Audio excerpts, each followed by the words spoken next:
Students आज का जो मेरा सेशन है वो इकोनॉमिक्स को लेकर है। आज हम इकोनॉमिक्स में जो बात करने जा रहे हैं बेसिकली स्टूडेंट्स, आज हम बात करेंगे अनमेट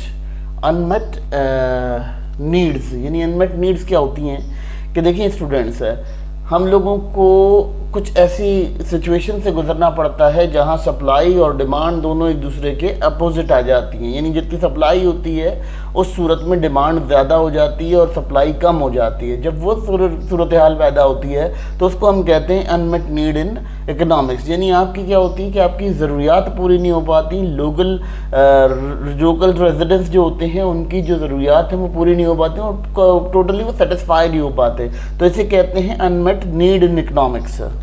इस कंसेप्ट को समझना इसलिए ज़रूरी है कि इसमें कुछ खज़ोखाल होते हैं जिससे जुड़ा हुआ होता है। ये आज हम बात करेंगे। पहली बात जो होगी वो मार्केट फेलियर पर होगी। मार्केट फेलियर हो जाती है जब आपके पास सप्लाई कम हो और आपकी डिमांड ज़्यादा हो जाए। तो उस सूरत में क्या होता है कि आपकी जो मार्केट है वो फेल कर जाती है, कोलैप्स कर जाती है।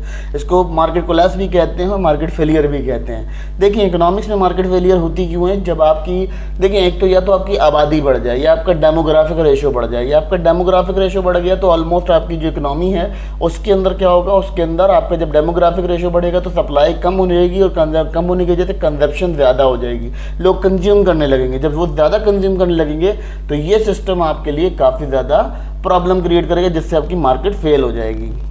इसका दूसरा इम्पैक्ट क्या होगा कि आपकी जो बेसिक नीड्स होंगी, यानी जो आपकी बुनियादी नीड्स हैं, मुल्क की या कंट्री की जो बुनियादी नीड्स हैं वो पूरी नहीं हो पाएंगी, वो फुलफिल नहीं हो पाएंगी। उससे क्या होगा?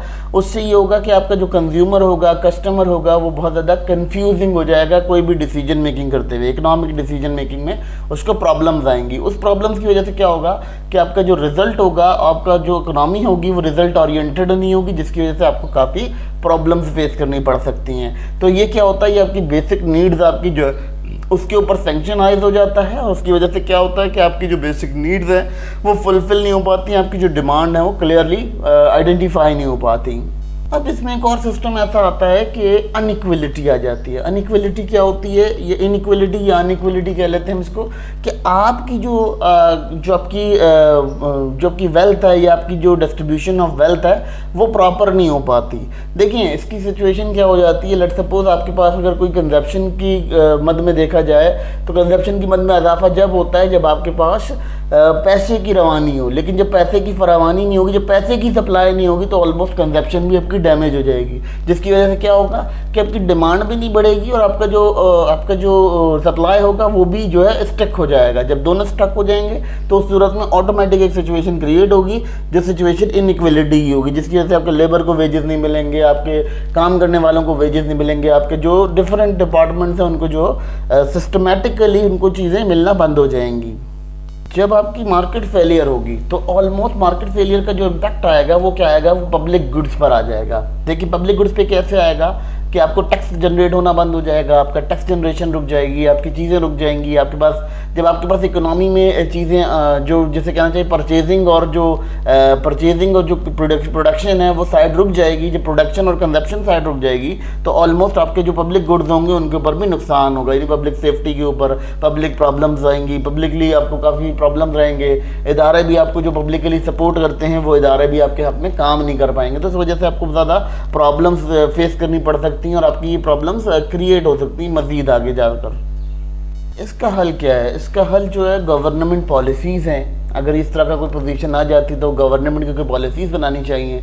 फिर एनजीओज़ को अपने लेवल पर काम करना चाहिए, क्योंकि एनजीओज़ अपने लेवल पर काम करेंगे तो ऑलमोस्ट इससे क्या होता है कि इससे जो आपके सोसाइटी के मेंबर्स होते हैं जिनके पास ये चीज़ें मौजूद नहीं हैं, जिनके पास ये फैसिलिटीज़ मौजूद नहीं है, तो कोशिश ये होती है कि उन सोसाइटी के मेंबर्स हैं उनके पास ये चीज़ें अच्छे से पहुंच सकें। तो ये क्या करती हैं, ये सोशल ऑर्गेनाइजेशन, ये सोशल वेलफेयर ऑर्गेनाइजेशन, ये तमाम ऑर्गेनाइजेशन अपनी अपनी जगह काम करती हैं और इस काम की वजह से क्या होता है, आपका एक रिजल्ट क्रिएट होता है, एक रिजल्ट ओरिएंट होता है। इसकी वजह से क्या कंडीशन समझ में आती है कि आपके पास एक आपका लेवल ऑफ अचीवमेंट बढ़ जाता है आपकी कंट्री का।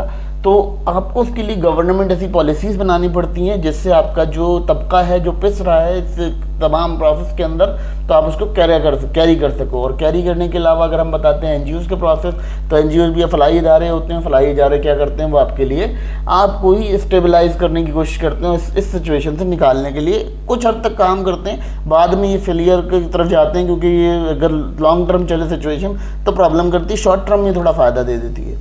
अब इससे जो सबसे बड़ा नुकसान होता है वो ये होता है कि आपकी सोसाइटी के अंदर इनोवेशन ख़त्म हो जाती है। आप जब अब देखो क्या होता है कि प्रोड्यूसर कब आता है, प्रोड्यूसर जब आता है जब आपकी इकनॉमी में कंजप्शन बढ़ रही हो और जब कंजप्शन इंक्रीज़ हो रही हो।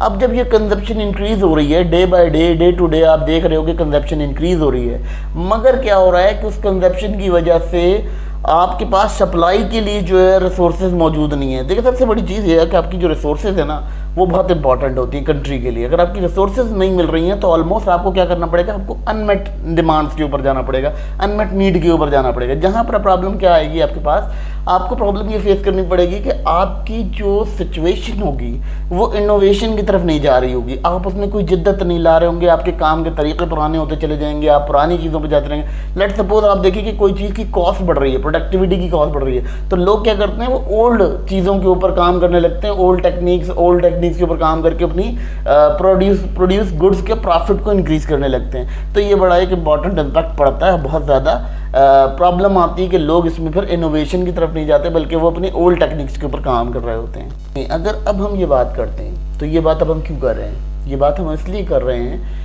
क्योंकि स्टूडेंट अनमेट नीड्स जो है ना वो इकनॉमी का जिसे कहना तबाह करने के लिए बहुत ज़रूरी होती हैं। अगर किसी इकनॉमी को तबाह करना चाहते हैं तो वहाँ आप इस तरह की सिचुएशंस क्रिएट कर दें कि वहाँ पर उनकी जो स्टेबिलिटी है वो उसको मुतासर करें और उसकी स्टेबिलिटी को तबाह करने की कोशिश करें। तो ये आपके लिए बहुत ज़्यादा कारगर साबित होता है, क्योंकि इस सूरत में क्या होगा, आपकी जो पॉलिसीज़ होंगी वो बहुत ज़्यादा इनोवेटेड वे में होंगी। और अगर देखा जाए तो ये पॉलिसीज़ आपके लिए बहुत ज़्यादा कैरीड करती हैं, क्योंकि आपने ही इसको आइडेंटिफाई करना है, इसी को सेक्रीफाई करना है और आपने इसको ट्रीट करना है as a new component, as a new valuable instrument आपने इसको यूज़ करना है। तो अनमेट नीड इकोनॉमिक्स की क्या होती हैं कि ये कंडीशंस होती हैं जिन कंडीशंस में हम सर्वाइव नहीं कर पाते और मुश्किल हो जाता है सर्वाइवल हमारे लिए।